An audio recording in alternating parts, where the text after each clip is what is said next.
పెద్ద మూవీ అవి ఇచ్చే డేట్స్ ఇచ్చారా, Hmm. మధ్యలో కుదరలేదు. Hmm. ఎందుకంటే ఆ ఫ్యామిలీ సీక్వెన్స్ ఏవో కుదరలేదంట. Hmm. ఇప్పుడు ఫైట్ ఈ సాంగ్స్ అవి చేస్తున్నారంట. I Hmm. థింక్ వాళ్ళు ఏమన్నారు అంటే నవంబర్ ఫస్ట్ వీక్ లో కానీ సెకండ్ వీక్ లో కానీ వస్తుంది మేడం అని చెప్పేసి అన్నారు. మొత్తానికి చూడాలి. పెద్దలో వస్తున్నావు.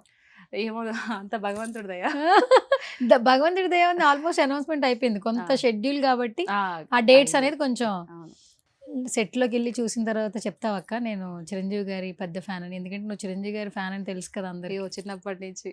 చెప్తావా మరి రామచరణ్ గారికి? ఎందుకు చెప్పను, చెప్తా. సందర్భం అవకాశం వస్తే, సందర్భం వస్తే డెఫినెట్ గా చెప్తాను. ఉమ్. నేను యాక్చువల్ గా చాలా సార్లు ఇక్కడ చిరంజీవి గారి బ్లడ్ బ్యాంక్ లో చాలా సార్లు బ్లడ్ ఇచ్చాను రా. ఉమ్. నేను అంతకు ముందు కూడా ఒకసారి కలవాలని కూడా వెళ్ళాను, బట్ కుదరలేదు. అంటే ఆయన బిజీగా ఉంటారు కదా, సో షూటింగ్ షెడ్యూల్ అది ఇది అని చెప్పేసి, సో కుదరలేదు.